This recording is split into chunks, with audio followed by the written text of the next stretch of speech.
好啦，咁嚟到 C5嘅位置，25年20嘅題目，亦都係呢一課最後一道題目啦，亦都係25年最後一道題目啦。咁佢問你咧點樣 tree planting 點樣 mitigate 呢個 urban heat and effects 啊？咁你要知道咧，今次講緊就係 mitigation 嘅 strategy 嚟㗎。mitigation 指緊嘅係咩啊？係就係解決呢個或者係從源頭解決 heat and effect 嘅問題。第一樣嘢啦，佢話 increase evapotranspiration 啦，咁呢個係啱嘅，因為你要知道咧 evapotranspiration 有一個 effect 叫 transpirative cooling，transpirative cooling， 即係咧講緊就係蒸發嘅時候咧，其實會冷卻㗎。一喺水蒸發嘅時候咧，其實會導致周邊嘅氣温係冷卻，原因就係因為水咧有一個 higher 嘅 specific heat capacity，咁所以變相咧就會令到佢吸少啲。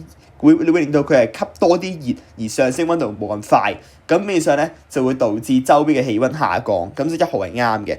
2號啦，佢話 absorb more carbon dioxide，咁留意啦，呢一個咧唔係關 urban heat and effect 嘅。你要知道就係 carbon dioxide 係一個咩啊？係一個 greenhouse gas 嚟㗎 ，OK？greenhouse gas 佢就唔關 heat and effect。呢道題目教你一個最重要嘅嘢就係 heat and effect 咧係有 heat and effect 嘅 causes 嘅 ，OK？佢就唔係因為 greenhouse gas。greenhouse gas 咧係影響 global warming 嘅 ，OK？ 唔係 heat and effect。你要知道就係 global warming 同 heat and effect 係兩個議題嚟㗎，咁所以2號係錯嘅。3個啦 ，provide more tree shading， 咁呢個係啱啦，因為點解啊？因為你會見到佢就係 less direct heating of sunlight 啊嘛 ，direct heating of sunlight 就會導致氣温下降啦，咁其實呢個都係絕對正確嘅。咁所以咧答案咧應該就係 B boy 1同埋3啦。咁喺2號嗰個咧問得幾好嘅，真係，我覺得會再問嘅。咁就下年或之後嘅考生啦，注意一下啦。2號呢個咧 global warming 還 global warming，heat and effect 還 heat and effect， 咁你要分清楚啦。